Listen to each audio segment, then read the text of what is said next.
So, hi mga ka-JTech! Isang magandang araw ulit sa inyong lahat. So, ayan, gusto ko lang i-flex si Mr. JTech Works na kapag naglalaro is gigil na gigil siya. Ayan, nahuli ko kasi na naglalaro. Tapos, akala mo may kaaway talaga siya. As in, sumasabay yung action ng katawan niya kapag naglalaro siya. Tapos, na-observe ko yung isang anak ko is parang nagagaya na sa kanya kapag naglalaro.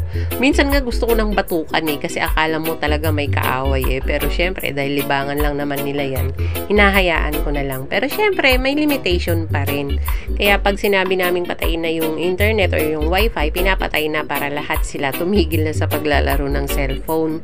Kasi mahirap din talaga kapag babad sila lahat sa cellphone. Kaya pati itong asawa ko, pinapagalitan ko din kapag sobrang babad na siya sa kakalaro katulad na yon. O, diba? O, yan. Gigil na gigil pa talaga siya sa paglalaro. Pero okay lang kasi libangan lang naman. Tapos, pag ganyan naman na natatapos na siyang maglaro, ayan, tumatayo naman yan. At nahuli ko din na nagdidilig siya ng halaman. So, okay lang naman sa akin kahit maglaro sila ng cellphone. Tapos, basta wag lang masyadong magbabad. Tapos, eto yung libangan din naming dalawa kapag nagre-reels ako. Nakikita ko, sumisingit siya. Kaya kinuhanan ko. Tapos, ito din pala, dumating din pala itong in-order ko online kasi na-try ko na mag-order online ng mga groceries. So, ginawa ko ulit kasi sayang yung mga voucher tsaka sayang yung mga free items lalo na kapag ang binilhan mo is yung mga official store. So, ayan nga, ina-unbox natin yung mga binili ko online. So, ito is puro groceries nga, naman ngayon tong binili ko.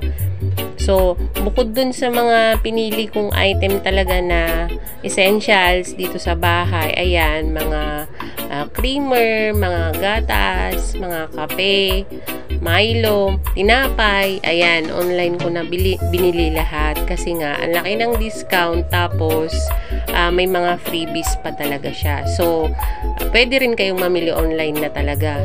Less hassle kasi hindi ka na mapapagod pumila sa mga grocery. Maliban na lang kung talagang kailangan mo na yung item, ayun, sa grocery ka na bumili.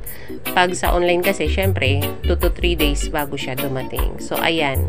So, lahat yan binili ko online. So, pati tinapay, online na din siya. So, ayan. Tapos, after ko dyan mag-unbox, nakita ko yung santol namin dito sa may labas ng kwarto. May puno kasi sila ng santol, yung ang biyanan ko. Tapos yan, may mga bunga na. Pero, konti lang yung bunga niya ngayon. Tapos, may mga hinog na. Kaya bukas, sumanda sa akin yan kasi kukunin ko talaga. So, ayun lang. Maraming salamat.